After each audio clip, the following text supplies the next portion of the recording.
அன்பார்ந்த திருப்பூர் மக்களே, மதுரையிலிருந்து இந்த தேர்தலில் திருப்பூர் மக்களுக்கு ஒரு முக்கியமான செய்தியை தெரிவிக்க நாங்கள் கடமைப்பட்டிருக்கிறோம்.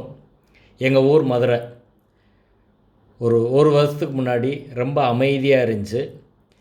2000 வருடங்களாக மதுரையில் எந்த மதச்சண்டையும் பிரச்சனையும் வந்ததே கிடையாது.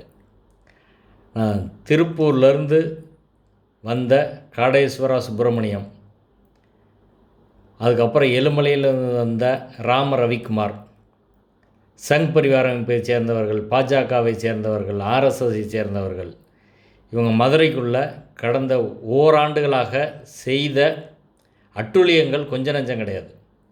திருப்பரங்குன்றம் அமைதியாக தானே இருந்துச்சு.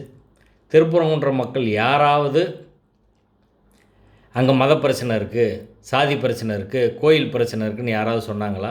யாருமே எதுவுமே சொல்லலை. எல்லா மக்களும் இங்கே சகோதரர்களாக அமைதியாக வாழ்ந்துக்கிட்டு இருக்கோம்.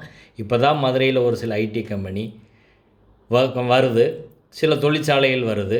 ஆனால் இதை கெடுக்கும் விதமாக சங் பரிவார அமைப்பை சேர்ந்தவர்கள், குறிப்பாக காடேஸ்வரா சுப்பிரமணியன் போன்றோர் தொடர்ச்சியாக ஒரு மத பதட்டத்தை மதுரையிலே உருவாக்கினார்கள். அதை நீங்கள் புரிந்து கொள்ள வேண்டும். இவங்க பிஜேபி சங் பரிவார அமைப்பை சேர்ந்தவர்கள் எம்எல்ஏவாக தேர்ந்தெடுக்கப்பட்டால் உங்கள் ஊரோட நிம்மதின்றது போயிடும்.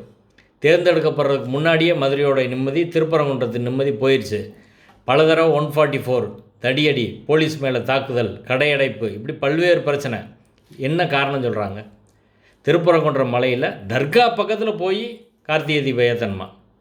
இதை தர்கா தரப்புலேருந்து ஒன்றுமே சொல்லலை. கோயிலேருந்து என்ன சொல்கிறாங்கன்னா, 1000 வருஷமாக கோயில் மரபு, கோயில் கருவறைக்கு மேலே இருக்கக்கூடிய இடத்துல தான், உச்சிப்பிள்ளையார் கோயில் தான் கார்த்திகை தீபம் ஏற்றுவோம். இன்னொரு இடத்துல ஏன் ஏற்ற சொல்கிறீங்க? தமிழ்நாட்டில் 2 இடத்துல கார்த்திகை தீபம் ஒரு மலையில் எங்கேயாவது ஏற்றுறாங்களா? அப்படி ஏற்றுனா அது கோயில் பழக்கத்துக்கு மாறானது, அது நல்லது கிடையாது அப்படின்னு கோயில் உள்ள பக்தர்கள் நம்புகிறாங்க, அர்ச்சகர்கள் சொல்கிறாங்க, ஸ்தானிகர்கள் சொல்கிறாங்க, அந்த உள்ளூர் மக்கள் சொல்கிறாங்க.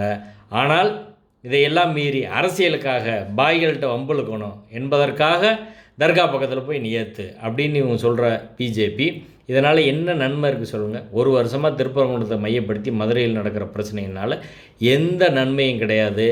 இதே போன்ற நிலைமை உங்கள் ஊருக்கு வரக்கூடாதுன்னா நீங்கள் பாஜக, ஆர்எஸ்எஸ், சங் பரிவார் வேட்பாளர்களை முற்றாக புறக்கணியுங்கள். உங்கள் ஊருக்கு அமைதி, வளர்ச்சி வேணும்.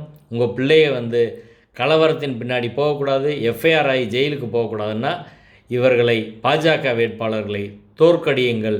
இது எங்கள் மதுரையிலிருந்து நாங்கள் வைக்கும் வேண்டுகோள். இதே போல் உங்கள் ஊருக்கு வரக்கூடாது என்பதற்காக இந்த வேண்டுகோளை நாங்கள் முன்வைக்கிறோம். நன்றி.